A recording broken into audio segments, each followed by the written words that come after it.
Welcome to Building 72, the podcast brought to you by the Entertainment Arts and Engineering program at the University of Utah. Thank you for joining your hosts, Adam Hunter and Corinne Lewis, to talk about the video game industry and, probably other stuff.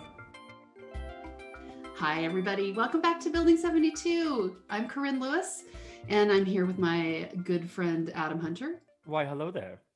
And we are joined today with one of my favorite people. I think I always say that. Maybe that's just because I'm calling all the people that I really adore to be on the podcast. We're gonna have to have like a battle of the favorites though, because you always say they're my favorite. So we're gonna have to figure out who the most favorite is. Well, Tony and I have known each other for a very long time, and I'm super excited to have him here. So this is Tony Revard, everybody. Hi, that's me. So I graduated MEAE at Utah. Cohort 4, where I worked on 404 site. I worked at EA for about 5 years, and now I am working at Sony Santa Monica, where I am a senior locomotion designer. I just love that title. Like, I'm never going to get over that title. I don't know. It's a really long, I need a really long business card that just like... So let's dive right into that, because I remember when I very first heard your title, there were two main thoughts that came. Was one, trains in God of War confirmed, exactly like we were just talking about. Yeah. But two, and I was hoping you could expand this a little bit. When it comes to locomotion and like the movement of the characters and everything like that, is that something that is an ongoing process? Because half of my mind thinks like, okay, you do work for 6 months at the beginning of the project, and then everything else is now built to that standard. So could you go into that a little bit? Yeah, so from a locomotion standard, and this even happened whenever I worked on NBA Live, like a basketball game. I was also kind of working on locomotion near the tail end there. You get like this base set of animations in, right? You want to make sure the player, like, it feels comfortable, it's working the way you want it to, but it also needs to negotiate with other things. Like in basketball, whenever you're dribbling, if you get rubbed up against somebody, like a jostle, right? Like you have to start figuring that out. Okay, well, you might get pops and blends, so you have to add more animations, more coverages, more conditions of like, when should they blend, when do these like blends look better going from this sequence to this sequence. Even combat positioning can be such a big deal, especially like in a game like God of War, where it's like the enemy's supposed to be here, but he's actually way too close to you, so he needs to back up. How do we solve that problem? Does it look good? What are things that we could do to fix that? Okay, so are you, when you talk about like sequences and things like that, are you interfacing a lot with like the animation team? That was my question. To be like, hey, yeah. I need a image of a Draugr running backwards so that he can get further away from Kratos. Yeah, so it's kind of interesting. Like my job is so oddly specific, but I talk to like almost everybody. So I'm talking to the combat designer that's in charge of like the actual combat encounter of a character, right? But at the same time, I'm also working with that animator that's in charge of that character. So I'm negotiating with the combat designer of like, hey, combat positioning is kind of messing up navigation. At the same time, do you want his, this character to be here to do specific moves? So now we have to adjust the navigation for that, right? As well as discussing with the animator, like, hey, I'm noticing like there's a left arm pop, or hey, we need better animation coverage for these specific stops and stuff like that. So it's just constant negotiation with all that, but also with like programmers, because they're like setting up systems of like, like say, for example, like whenever a character like Kratos goes to climb up a wall, right? They have to run up to that location. And are they playing an enter where like Atreus goes up first potentially, or jumps on your back or something? Like you have to start discussing with programmers, animators, like even level designers, like all these things. It's just like a Pandora's box that you open up as you work. It's one of the things that everybody that we've talked to for this podcast that or just in general, that is a designer, that's what everybody says. It's like you're such a hub around specific things. It's so interesting. Like, yeah, especially maybe 10 years ago, I know I didn't understand that. I just thought you were like, designing Mario jumps or something. I don't know what I thought. Yeah, I mean, it's interesting how design positions, especially for a game like, in my opinion, like what Sony Santa Monica does, they get more specific. Whereas like whenever I worked at EA, it was a very just generalist like gameplay designer, and that was kind of it, right? So it's kind of interesting how roles kind of open up and become more specific based on what you're focused on and stuff. Like tech art wasn't really a thing I want to say like, I remember like cohort 4, it was just starting to become a Right. thing. 100%. Yeah. So it's interesting how roles just kind of are creating themselves because of just how complex like systems are starting to become. So Yeah, I think that's true. I mean, we're definitely seeing a lot of fracturing of, we at the U we still think of things in kind of boxes, but the inside of those boxes there's this gigantic um, group of things that people can do and specialize in, and even in their their games like in Capstone for our undergrads and their thesis games, people are doing all kinds of stuff. So it's cool. So I want to take one step back. So you mentioned EA. You talked about like general design and everything like that. Let's go back one step further. What made you want to be a game designer from like the very beginning? How did you know that that was the path that you wanted to go down? oh man, I remember playing video games at the age of 4, going like, I wish I could get paid doing this. That's kind of where it started. And then I was always like interested in how things work, taking things apart, even like seeing things like behind the curtain, so to speak. So even like in my teens, like whenever I was in high school and stuff, I think I think it was called Worldcraft and QE Radiant for like Quake 3 and Half-Life. I remember like loading up those engines and like those tools and like, how do they work? Like how did Gordon Freeman trigger this scene, and like how does all this work, and starting to learn all those things. And I think it just kept snowballing into like doing more and more of that. And until I got to college, where I was like, wait, this is actually like a possible path I could go down. Like I thought this was a joke. Cool, I'm in, and just went even deeper on that. So Okay, so then Tony, how did your perception of what you thought game design was when you were a kid playing, and then when you started learning more about it and everything, what were the big differences between what you assumed game design was versus what you learned it was? oh man, it's way more complicated than I thought it was as a kid, right? As a kid, I would be like, hey, I just want those 2 enemies over there to spawn and just come after me, right? But in reality, you're like, okay, those 2 enemies spawn, but what can they do? What do they look like? Narratively, what's the impact of that if it is one? Like, how do they combat with you? How does it work whenever they come towards you? Okay, now you need animations. Now you need textures. It's just like an endless spiral of things that you like start to unravel the more you start doing things. So yeah, I think as a kid I thought it was way more easier and simple, whereas like, hey, I have a game idea, like let's modify the rules of poker, right?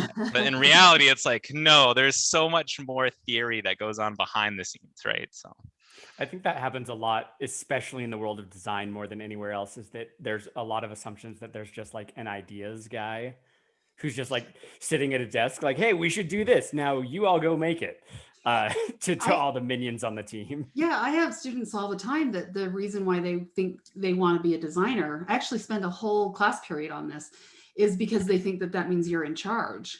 And my experience of the designers, I mean, maybe, creative directors are in charge, but designers tend to like, it's really important to make friends with everybody and be really in communication and lead maybe, but more guide than ever be in charge. yeah, I agree with you. I think creative directors have more of the, I have this idea, like go chase it, right? Whereas for a designer, it's definitely more of a, you're that central hub potentially of something you're in charge of. So like for me, I'm in charge of like movement of enemies, character and stuff like that, right? So whenever somebody has feedback, they'll come to me, but I have to negotiate that with animators, designers, engineers to make sure all of that works and functions right. And I am in charge of those features and working on those things, but at the same time, it's like I can't be like, hey, walk over to somebody's desk and be like, hey, this should happen, and they'll just be like, no, you're not. Like, go work on your trains.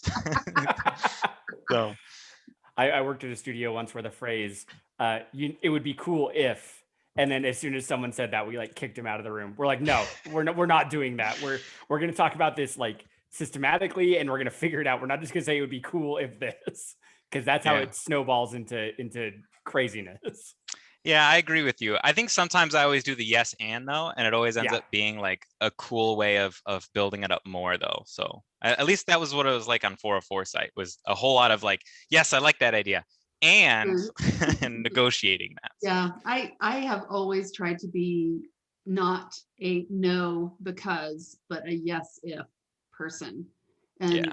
it's hard though, it's because you really, sometimes you bite off a lot more than you can chew, but then sometimes you really create awesome things. So Yeah, for sure.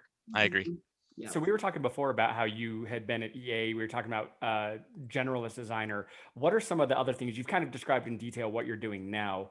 What are some of the other design tasks that you've had throughout your career as a just a designer or a gameplay designer? Because you were Yeah. saying before we were recording how it was kind of a broad umbrella there. So what were some Yeah. of those? I'm that meme of the guy that says like I did all the things. Is kind of what like, what it feels like.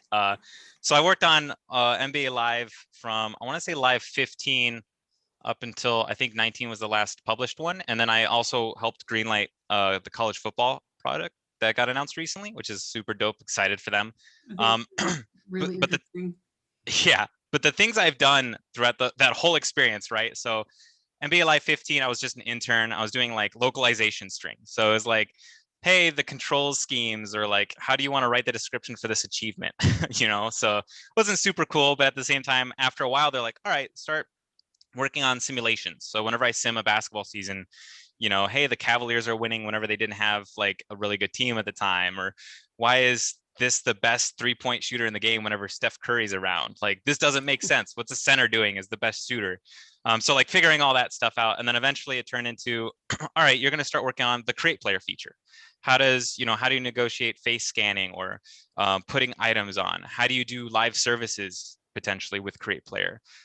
Player ratings, running a database. I started maintaining like creating teams and stuff, helping them create trailers by doing special builds and setting up specific rosters.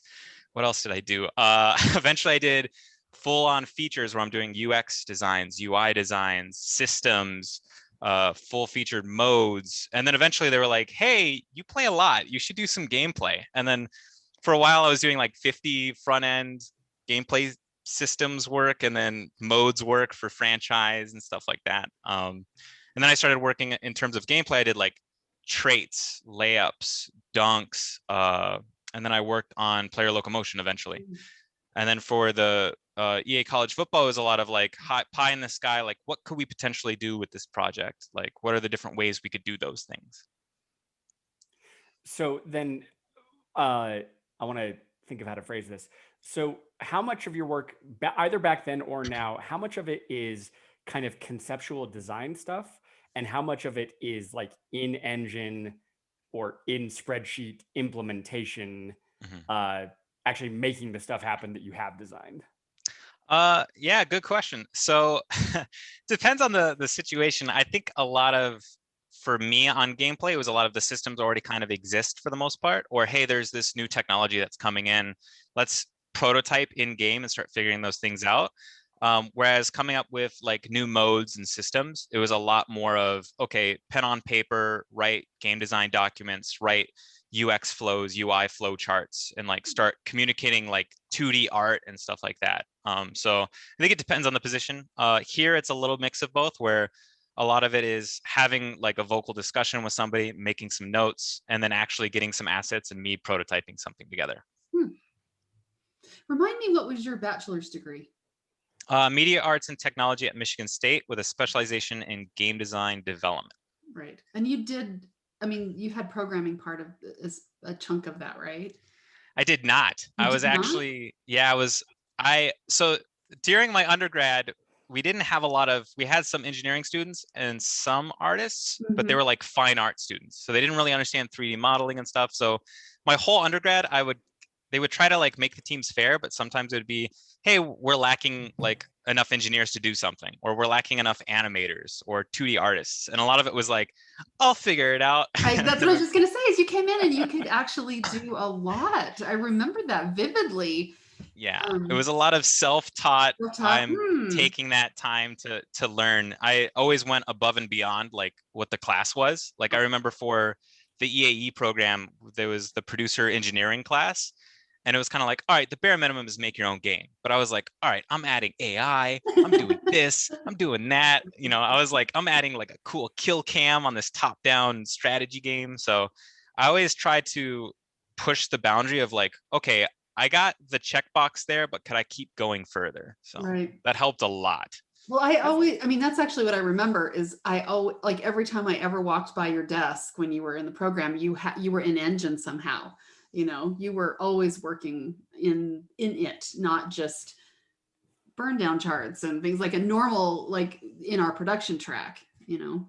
Yeah, I'm more of a designer that's I'm not as good of a theory crafter kind of designer where it's like in my head this works out. A lot of it is, all right, I like collaborating and I'll have discussions with people and be like, okay, cool, these are some cool ideas. Now let's go prototype them in Engine. I'm more of a let's get it in game, see how it feels. Because as a designer, I've played a stupid amount of games. I think my Steam collection is 1,500 games or something. Wow. So yeah, I play way too much. So I can like sit there and jump back to different games, tell you like this mechanic we're doing has been done before. Here's the good, the bad. And then as we're prototyping it, I'll play it and I can typically tell you like, okay, this feels good. This doesn't feel good. I was about to say my Steam library is 1,500 games too. I've only played like 20 of them though. So it's those fails. I think I played like 1,000 of the 1,500. A lot of them were sales that I had already played. I lived next to a family video back in the day whenever I was at Bachelor's. So like I would go rent games for 2-3 days for $2 and I would so I had way too many Xbox 360 games, and I would rent anything like World's Deadliest Catch. I played that. Turns out you can get sunk in the game with a Russian submarine if you cross borders, but you live, you learn. So that's a lovely Easter egg to know about. That's amazing. I think that is actually one of the hallmark skills that I see over the years in someone that wants to be a designer is that you play everything. You play all kinds of games because there's always something to learn in a different kind of game. It's like I talk about this in my freshman class that, I have students come in and they only play RPGs or they only play battle royales or they only play FPSs in general. And they want to be designers. And I'm like, you got to play more games, not more time, but more games. Yeah, and I mean, if you think about it, right, like sports games started doing like these story or single player experiences, right? So they started looking at narrative ideas, RPG elements with ratings and stuff. So even if you're focused on like a PUBG, right, they start doing live services. Oh, that's been around in sports forever with Ultimate Team and like all these other things. So everyone is always trying to look at each other and like copying one another, but trying to improve, right? Like Fortnite and PUBG had been around forever, and then Apex Legends was like, what if we added an ability to reboot people? And then Fortnite's like, reboot van, that's a good idea. So everyone's always looking at each other's designs and trying to say, how can we improve on that? And even basing it off of other genres, because predominantly sports gamers don't really play a lot of RPGs. Right. But if you start adding those elements, it starts creating engagement, getting them to come back. So those all add up, right? Yeah. So yeah, I knew that cross-genre knowledge was going to be just grow and grow and grow as soon as I found out that they were doing like quests in Guitar Hero. I'm like, yeah. Okay. I vividly remember in God of War 3 when there is a straight up rhythm mechanic like halfway through the game, like these things start flat, like columns start rotating, and you are playing Guitar Hero in the middle of God of War. Yeah, anything's possible. That's what I've learned in the video game world. So this is kind of a silly question, but can you enjoy games that you're playing now, or like are you always finding yourself analyzing like, oh, this is how that character moves, or yeah, do you have the ability to just turn off and enjoy a game, or are you too entrenched? It's a good question. So whenever I'm not playing competitive games, my brain, like my designer brain, can flip off and I'm having a great time. Mm-hmm. But the moment something starts to go wrong and it starts nagging at me, I'm like, okay, like you could fix this. Like how did you not see this? Like I understand it could have been shipped or you got to patch this. And then, but whenever competitive games involve, like I used to play Counter-Strike competitively back in the day, like in tournaments. So I'll play a game like Valorant and something weird happens and I'm just like, come on, like that's been around forever. Like you have to fix this. And I'm just like, the inner rage of the designer hat is on in full force. But on the outside, I'm like, all right, whatever, next round. So I think it depends on the game. If I get caught in a really good experience or really good flow, like if I'm playing the game and I just get lost in it, like I forget that I work on video games because I'm just engrossed in it so much. I think that means that that's a successful game. Yeah, usually. That's really, really cool. You talked about collaboration with everybody. What kind of meetings do you go to, and how much time are you spending in meetings versus actually at your desk doing the work that you've been talking about for hours? Yeah, so here I'm like I started here about 6-7 months ago, so it's still, my meeting calendar is mad light, which is, I love it because I could Lucky just, you. yeah, I get to do all the things. But most of the meetings I typically have will be with things like, leads or actual animators, and they'll kind of review an enemy or review a character and be like, okay, how does this look visually? Like narratively, does it appeal? Like, okay, this is what's happening here. And then they'll kind of like reiterate and have feedback on that. Stand-ups as well. Like it's lots of stand-ups, writing what you do at the beginning of the day, end of the day. At EA, I had a whole lot of meetings. It was a lot of like, but I wasn't working from home at the time. That was Right. before all this craziness happened. So it was a lot of walking into meetings and just having discussions about like, okay, what are we planning for this upcoming sprint? Some meetings will be like, hey, here's some issues we were finding, some bugs. How are our quality targets? Like, is this feature going to work out? And like having all those discussions. So Yeah, I would often find myself in so many meetings that I was like, okay, I've now talked about all this stuff, and now I have no time to actually do the work that I've been talking about this whole time. yeah, my biggest problem was everybody always tries to institute this no meeting thing, like no meeting day. So it's like no meeting Wednesdays. And I'm like, that really means this is where all the important meetings happen, because it's the only free time people have. So like I remember like getting like an invite where it's like, you will never have to go to a Wednesday meeting ever again. And it like blocks out your calendar. But then I'll see like product managers like booking me for Wednesdays. And I'm just like, oh, come on, man. I just want to, let me work. I know how that feels. It's like I have like, you're in so many meetings in the day and that you have to go home and work at night. I hate that. Yeah. It's like, we talk about how the game industry is so like focused on crunch. I don't think it's just the game industry. That's my dog. Yeah. Sorry. No, I agree with you. And sometimes task lists just go, it feels like they go on forever, right? Yeah. And the one downside with anything you do in game development is every time you open a door, there could be another door behind it, right? So it's just like you could get a task and you'll just be like, oh, it'll take me 30 minutes to put in. And then like after 30 minutes, you're like, this is going to be a 2-day situation. We're trying to figure this out. Yeah, so it's really hard to give proper estimates. And I think that's why you always see like ship dates kind of slip or crunch end up happening. Yeah, I think that's true. I think Do you it think is that- really hard. This is a creative product, right? Do you think that that's the most difficult part of design, is like estimating how long, in your experience, estimating how long something, or is there something that you dread doing? I always so doing the estimates and stuff have never been a big deal. Usually for designers, they're kind of like, whatever, like you're good. They don't really like, in my experiences anyway. Whereas animators and artists and engineers, they're very like focused on like, make sure you put in your estimates, update your estimates, right? You said that would take 8 hours and it's 9 hours. What are you doing? I mean, that could happen. I'm not an engineer. I've never been in those conversations, but you never know. I've been in those conversations before. They're not great. Whenever I was first starting in the industry, it was kind of like, oh, designer time is free. And then like later on, they started figuring out like, that's not actually the case. So, so yeah, there's still like this concept of preparing the sprint and being like, here's your tasks. But if you get extra time, you could start working on other things. At least in my experience here, it's been very more relaxed about those things. Like, here are your tasks, go do them. I've never had to like work late so far, fingers crossed. But at EA, they also kind of started doing a better job of that from a production standpoint. So Yeah, I think it just depends on the studio. Sorry, Adam. No, I was gonna say, I think it's an industry we're getting better. Like, collectively speaking, we're a lot better now than we were 15 years ago. I know that it hasn't gone away completely yet, and maybe that's the dream for one day.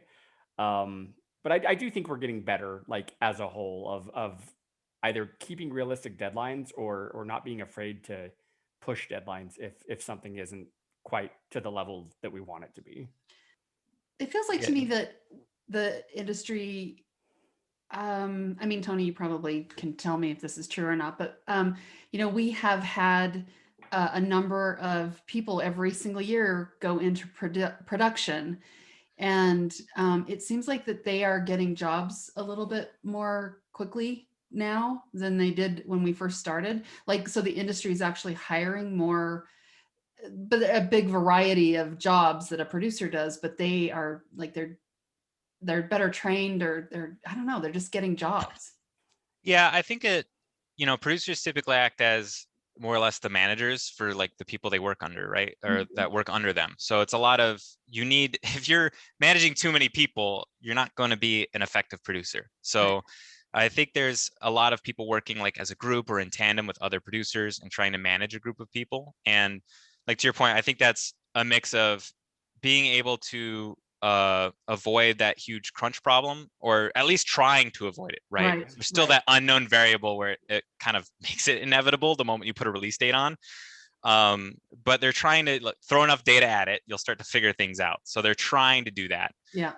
As well as trying to just make sure they're managing the people from a expectations, where do they want to go from a career standpoint, trying to help put people that want to become better into that position to succeed. So I do think producers are starting to become more and more beloved and wanted for sure. Well, and I think we just have like people with a lot more skills that are coming into the, even just basic, like just out of school, like, because that's my view of it, but they're, they tend to just have had more experience. So they know, at least at the very minimum, they know all the words to say, and they understand what has to happen, At least that's, as you know, that's the way we designed our program, is we wanted everybody to understand all the facets of it. And you might be focused on one thing in school, but when you get out of school, hopefully the world is your oyster. I don't know if a concept artist would want to be an engineer, but that could happen, right? If you wanted it to be. Yeah, and I think to your point, like producers and designers, especially with the EAE program, I think really worked out, because you have to be able to have those discussions and understand, like, I'll go up to a producer and I'll just be like, hey, this weird thing is happening and I think we need an engineer. And they're like, okay, I know exactly what engineer we should speak with, or what we should also bring in an animator to see what those impacts are. So being able to communicate and understand all the different languages outside of just producer, like, you got to be able to talk designer, you got to be able to talk engineer, you got to be able to talk artist, animator. Absolutely. So yeah, absolutely. Well, that brings up the next question I had for you, which is,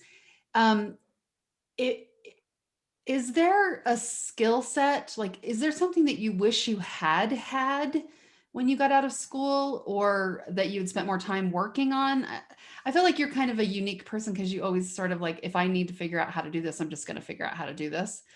But I'm curious, like, what do you think the basic skill set is for a designer? And then what do you wish that you would spent more time on before you got into the industry? Yeah, so that's a good one. Is that a hard question? Sorry. Yeah, all the things. No, Right. From a skill set, I think EAE kind of did a good job of that, right? They help you check those boxes, but I think the other thing that people need to keep in mind is, like, go deeper, go beyond. Like, you might go into an animation class and they're like, just bounce the ball, and you're like, all right, whatever, good enough. Like, I just did it. But really, like, I remember at one point I sat down with Kyle and I was like, hey, Kyle, like, I want to bounce this ball, but I want to make it look good. And he was like, oh, well, you got to, follow these animation principles. And I'm like going down that rabbit hole, and he's showing me like, oh, you got to make it squish. You got to make it actually go higher than it normally would. You have to sell that motion. And I was like, I didn't even think about this. So like, going that extra mile, like, does wonders, right?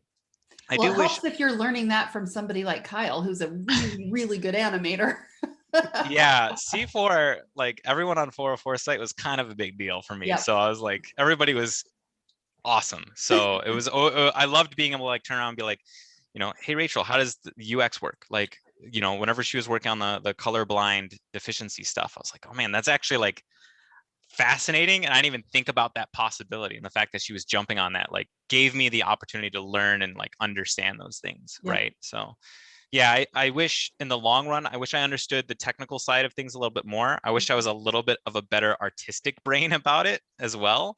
But yeah, I think the EE program does a really good job of helping you cover those bases as a designer. But yeah, I definitely think going above and beyond just what the class requirement is helps you go that step further. I think that's good advice. taking that one step further, you had mentioned you've been at Santa Monica for about 6 or 7 months now. So you, at least very recently, were in the job market. Mhm. How did your portfolio look? How did your resume look? Like, what kind of skills were you putting forward as a designer, and what kind of how were you showing off what you had done? Was it gameplay videos? Was it a whole lot of like, here's all my documents, here's 100 pages of Google Docs, go for it? Yeah, it's funny because so whenever I did it, I can't remember who I asked. I think I asked a couple of people from C4. I think Joe also helped me out a lot. Joe Rozek. He's an awesome guy, by the way, just a monster in the world. But he helped me with my resume where it was like, put your games up top.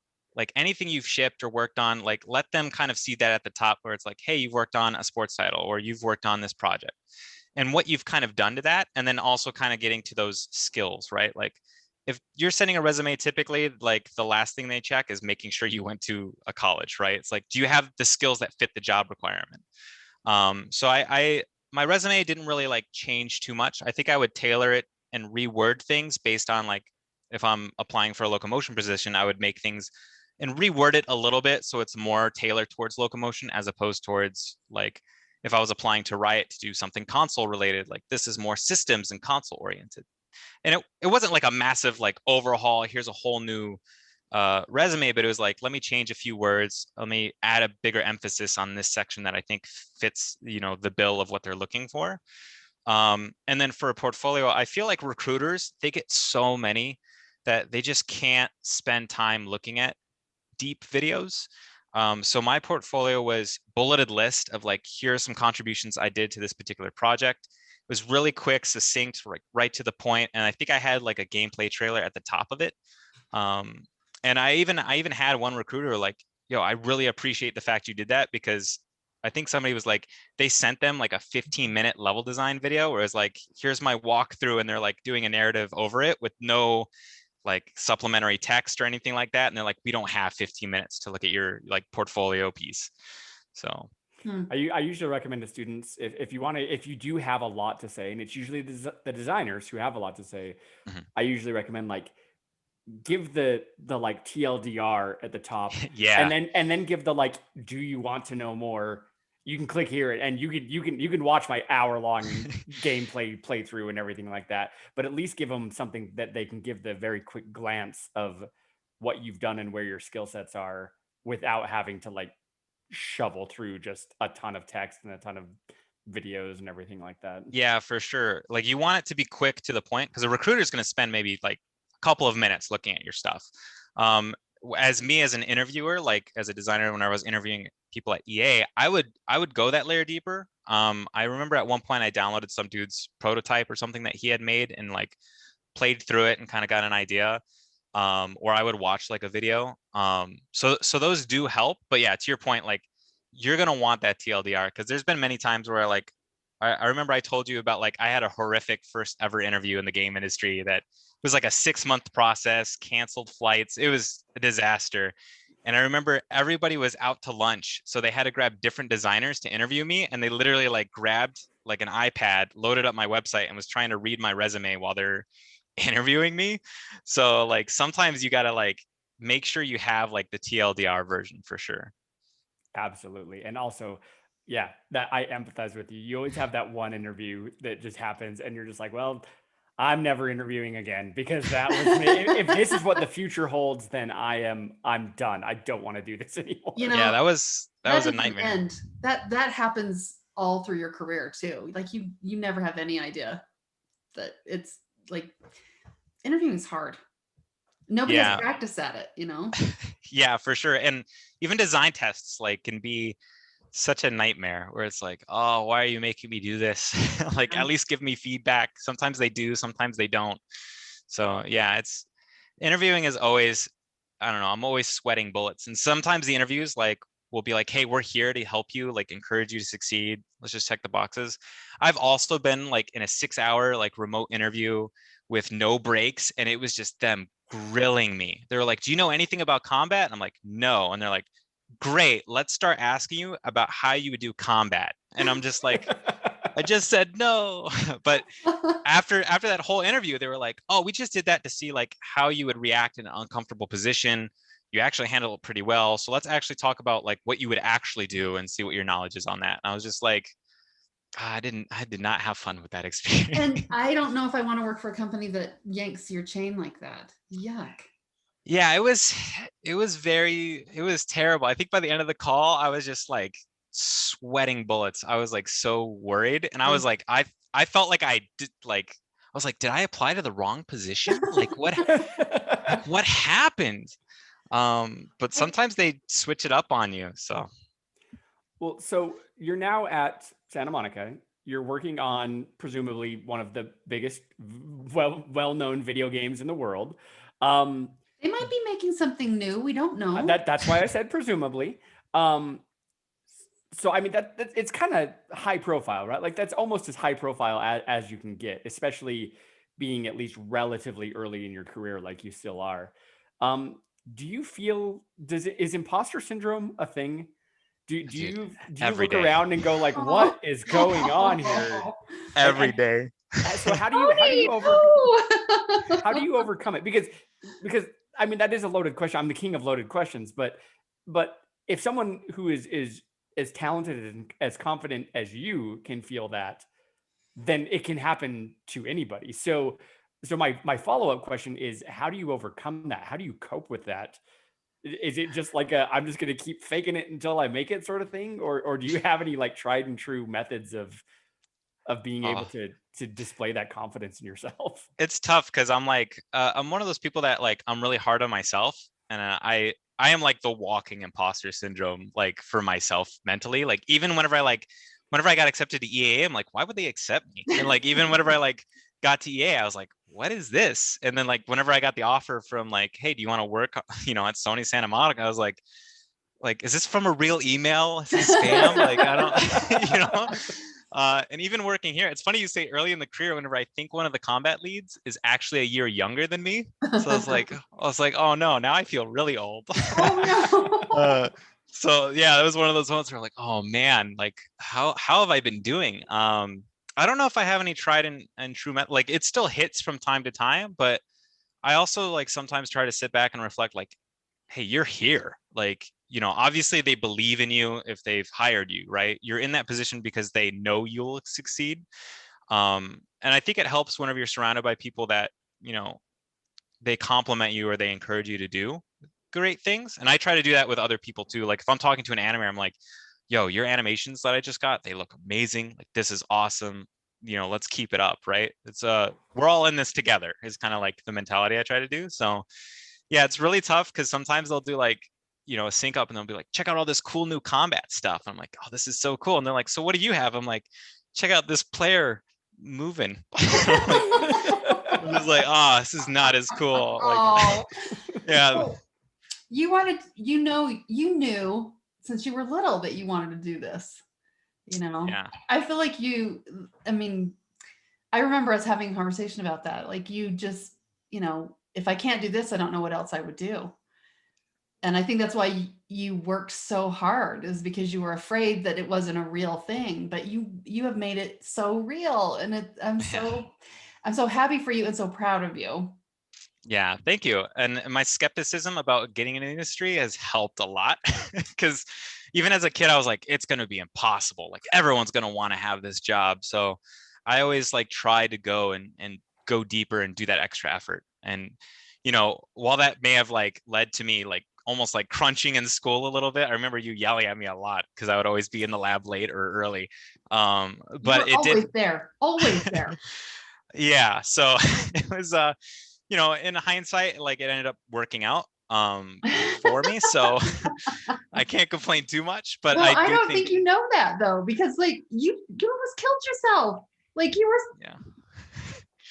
So I do agree with you. I don't think crunch that should not be a thing. It sucks. It's the worst. And I remember reading this like article where like, I think it was in Japan, they started doing like 4-day work days and like letting people have off.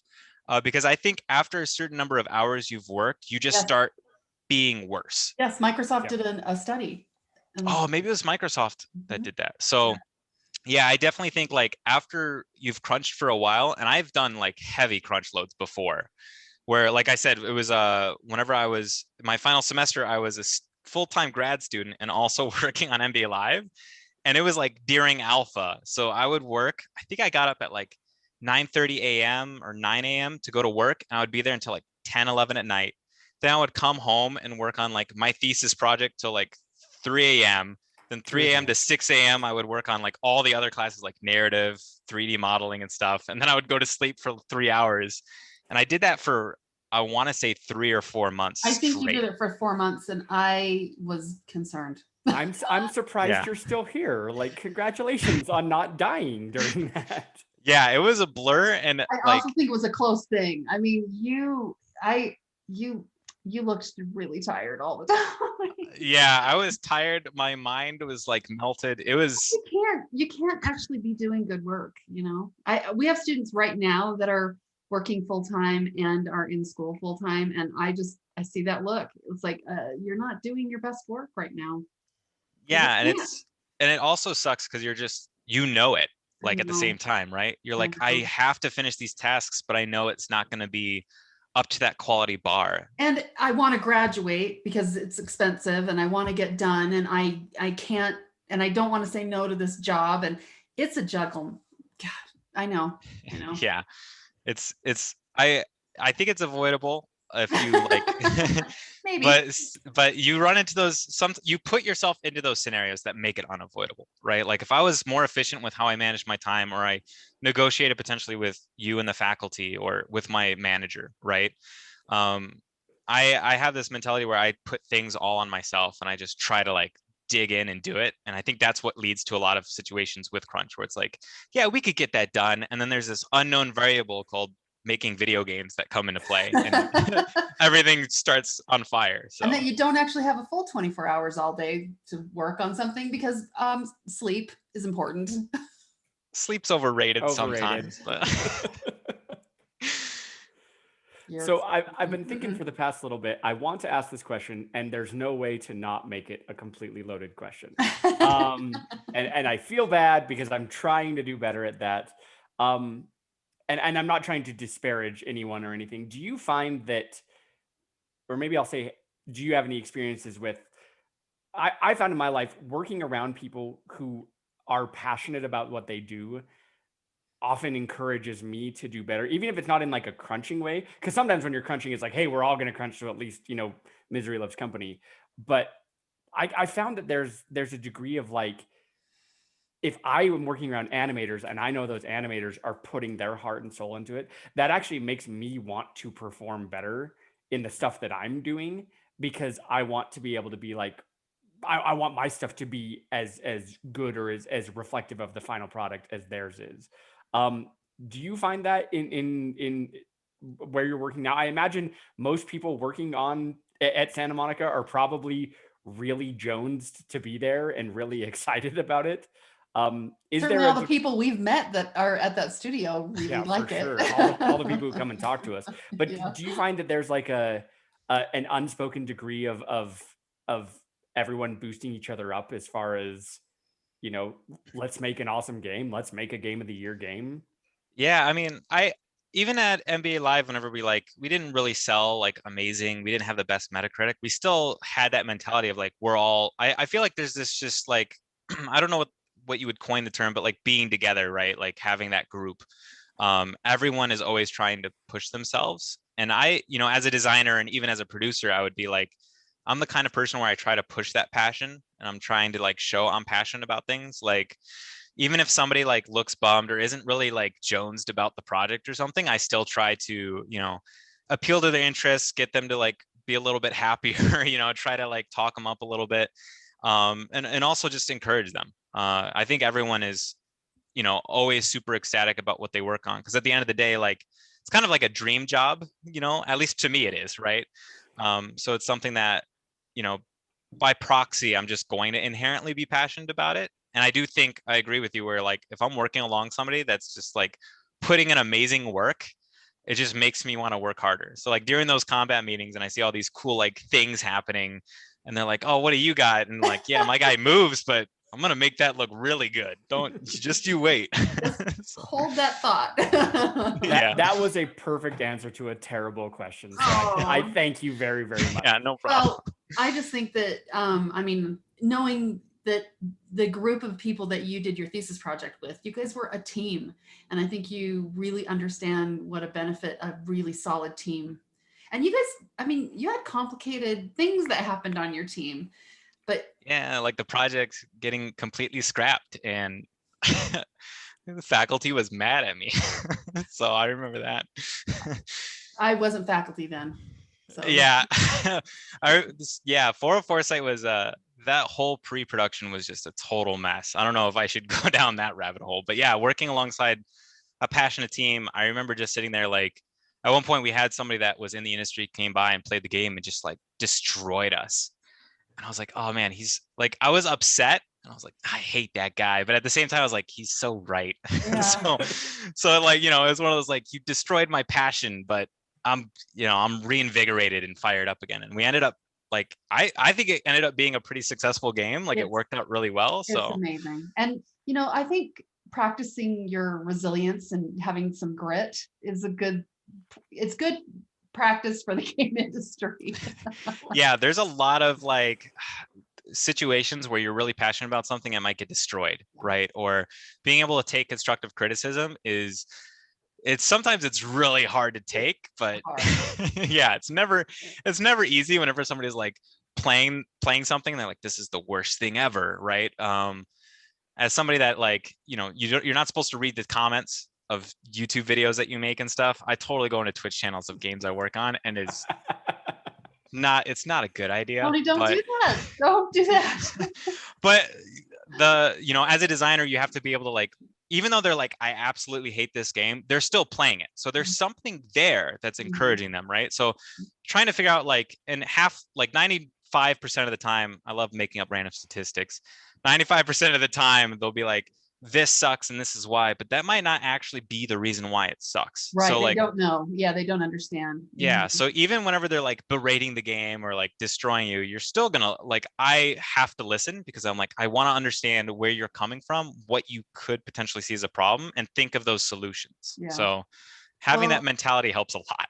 Yeah. I just think the internet's mean. We're in this place where everybody kind of thinks because they've seen 55 extra credits videos that they understand how it all works and that they can, you know, but come to school, figure it out. Yeah, anonymity is a heck of a thing. Yeah. the moment they're like, I can't be traced, I have unlimited power. It's like, come on, man. Yeah. Gosh, we're almost out of time. I can't believe it. This just goes by so fast. It's crazy. But it's time for rapid fire questions. What is the first game that you ever remember playing? Oh man. I have like 4 of them: RBI Baseball, Tecmo Bowl, Mech Warrior 2, and Doom. All 4 of those kind of blend together. When you were 4, you were playing Doom. Listen, my dad was really cool. Well, it's like I would watch dad. I would watch him play, and then after, I think by the time I got to like age 6 or 7, I started. He was like, okay, like you understand violence, you understand it's not a good thing. Like, you know, you give me a stern talking to of like, you know, you're not gonna fight demons in real life. Don't be stupid. so yeah, once you get that like talking to, then you're like, okay, now we're cool. Well, and Doom is pretty stylized anyway, so it's kind of like we're really upset about a bunch of pixels right now. Yeah, well, I mean, back in the day, right? Like those pixels were real. Well, the green blood from Mortal Kombat was really, you know, important for people. Oh, yeah. Get me on my soapbox about that. What's the first console that you owned, or maybe even the first console you bought with your own money? As he said, with a PlayStation 5 behind him. Yeah, jealous about. No, he didn't buy that one. We talked about that. I know. Yeah. So the first console I ever owned I want to say it was an NES, but my dad stole it to play RBI Baseball. So I ended up getting a Sega Genesis. So I missed out on the Zeldas, the Marios, the Metroids. I was busy playing Sonic. Bugsby 3D and Tony LaRussa's baseball. So that was my childhood. You know, one of my all-time favorite games was on the Genesis, Road Rash. What? Oh, Road Rash was so good. I They adore actually that game. at Redwood Shores, they actually have one of the Road Rash motorbikes. It had been crashed during a photo shoot, so they bought it and like put it in the office. Oh my Super gosh. cool. Oh my gosh. Also, Now I have to go visit. Yeah, first one I ever bought was probably my Xbox One. Whenever I was at Utah, I was like, oh, I really want an Xbox, so I went and bought it. So that's what I did. That's what our student loans are for. Yeah. It's important. You're going to Don't tell the government. No, it's like a $300 math book, right? You know, it's fine. It's research. Also, I'm gonna have to throw down. We're talking about Road Rash. I was a skitching guy myself, with the rollerblades and hooking onto the back of the cars. Oh yeah, the rebel. So, what's your favorite game, Tony? Oh man, or one of your favorites. Oh man. Okay, so Deus Ex is probably my favorite. I have like all the comic books actually right here. Oh, interesting. So, I would not have guessed that. Yeah, anything sci-fi. So I love Cyberpunk, even though it got terrible reviews. I have the like world book and all this stuff. Neocron is a German MMO I really loved for a long time that no one probably has ever heard of, but it did so many interesting and cool things that to this day I still am like, no one's done this yet. They need to copy them. Was it in German? No, it was it had an English translation, but it had such a low user base, I guess. But it was like it was a really well done MMO FPS.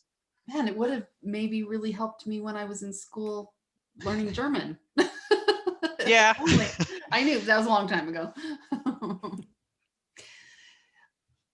What is a game from the past that you wish you could have worked on? God of War 2018. It's funny because I said that before we even started this interview. I was like, I remember playing that in 2018, going like, I wish I could work on that game. Those jerks. Deus Ex would have also have been one of those. Even like the more recent ones, like I would have loved working on Mankind Divided or Human Revolution. I think that would have been a fun project to like toy with, and being able to be like at the forefront. Like Deus Ex was so ahead of its time. It would have been cool to like pen my name on that. Like, yeah, I did that. Cool. That's cool. Who's your favorite Pokemon? Oh, what? I wasn't ready for this. Favorite Pokemon? You got to keep people on their toes, man. Charizard. I always rock the fire Pokemon, and I love Charizard's attitude on the TV show where he's like, I don't care about anybody. I'm gonna do me.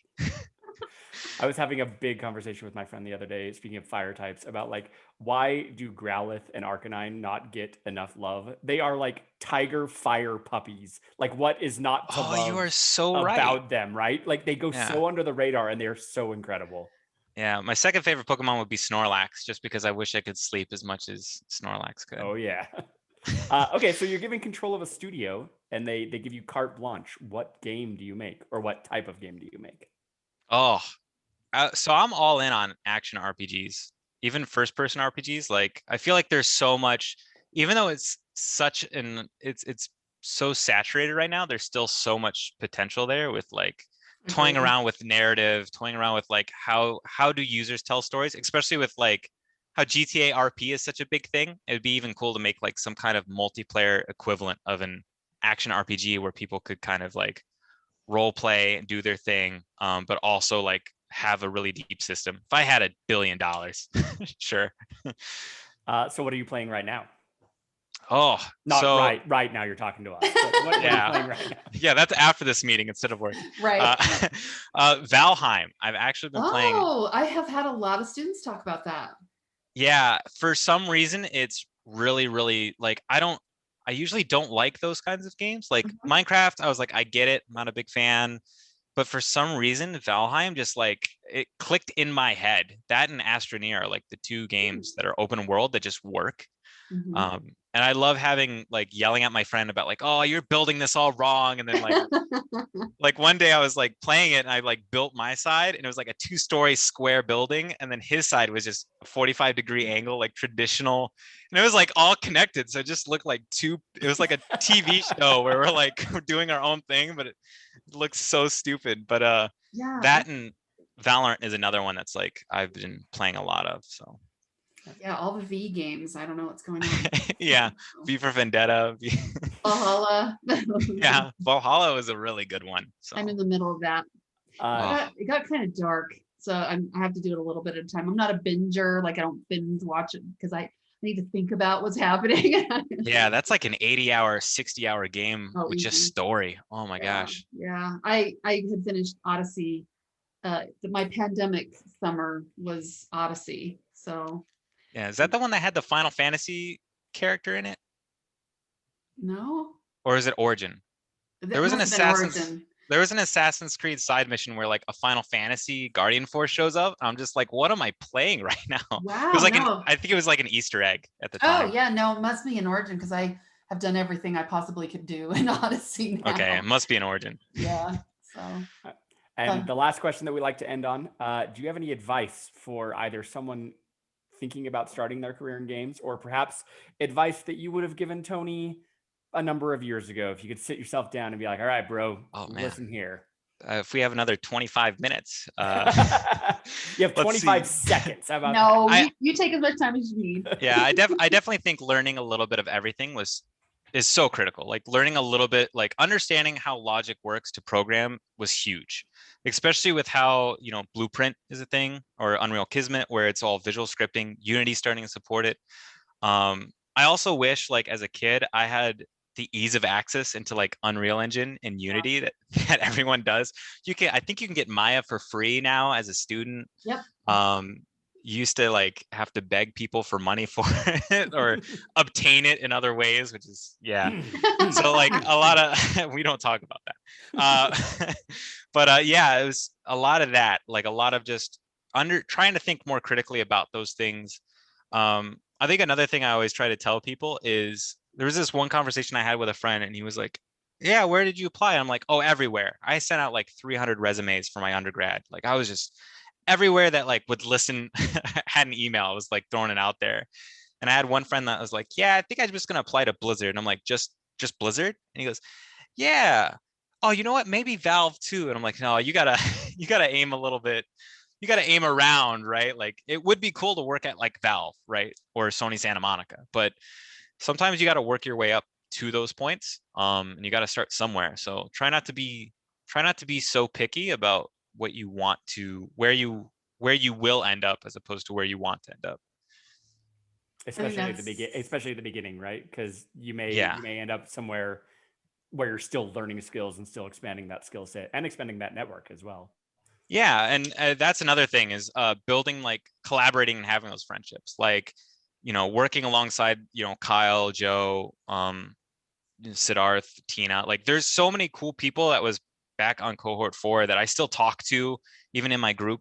And like I said, I wouldn't have made it into Utah if it wasn't for talking to AJ. One of my professors at Michigan State was good friends with Roger. I think his name was Casey McDonald or something. I think it was. Yeah, O'Donnell. Thank you. Oh my gosh, he's gonna kill me.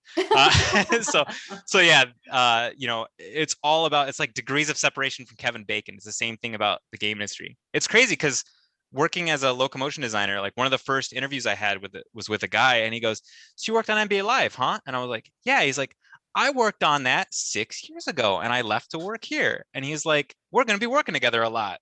So it was like, wow, the fact that you worked on like NBA Live too, and you ended up here is like, it's super interesting, right? So yeah, knowing everyone and like collaborating and communicating, even with people like everyone, is just super critical and important. And it could help you get a job. It could get you that, give you that edge over another potential candidate. Yep. 100%. 100% agree. I think we always say we can teach all the skills, but you just can't be a jerk because that's going to follow you. Yeah. And there was this quote I heard from a philosopher, I think it was, and it said, luck is when preparation meets opportunity. And I 100% agree with that. I was like, it does require some luck getting into the situation of getting that phone interview, but you need to be prepared and understand, like the moment, like I had the strong belief of like, if I could just get an interview, I will get that job.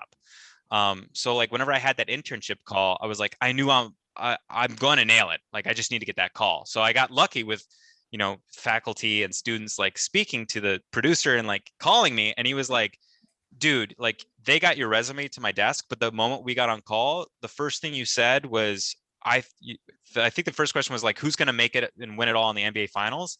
And the way I answered, he was like, we knew we had to hire you. Like literally the first question in. And I was like, okay, yeah, I knew I was going to nail it. so one time I didn't have imposter syndrome. Well, you were meant for that job right out of school. I mean, it was such a great connection. And that's the fun part about this job, is because we get to see you guys, get what you think your dream job is. And then you continue to grow, it's like, there's so much anxiety and tension about your thesis project, and we've got to publish this and we've got to do all this stuff. And I'm like, this is the beginning. Remember, it's the beginning. So. Yeah. And I still talk to a lot of people, like, after my internship, my producer's like, hey, we can't convert you now, but I promise you, like, you're such a cool dude. You're really good at what you do. We'll call you the moment a position opens up. And like a couple of months later, he's like, hey, first name on my list, right? And I still have this sticker of Retro Yeti like on my desk behind me. So I still yeah, I still hit up people from time to time, and I keep in touch with a lot of people. And anyone who I haven't spoken with that's listening to this, you can always hit me up too. Like I would love to chat and catch up. So well, we have an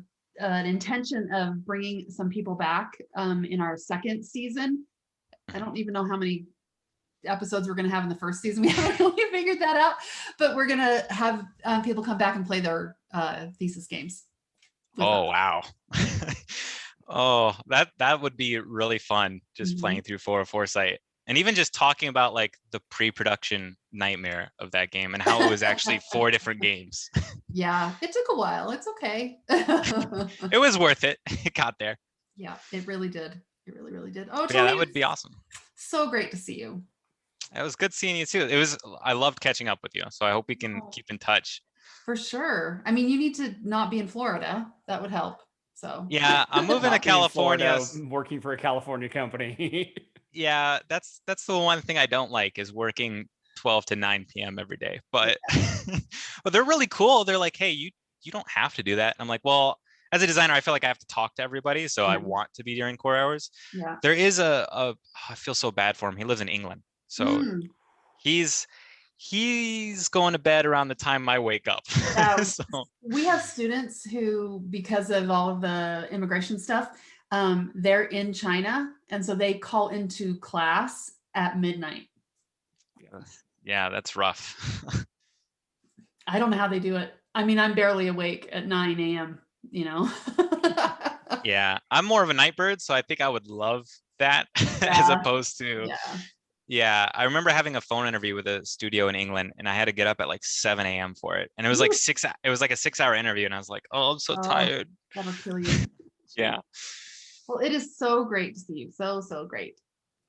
Thank you Same so here. much, Tony. Thanks. This is absolutely fantastic. Thanks. No problem. It was fun. I had a good time, and hopefully I can be on for season 2 whenever you guys get renewed. So. Straight up. Can we leave it on that, and we'll be like, find out next time on Building 76. That's right. Bye, everybody. See ya. Bye.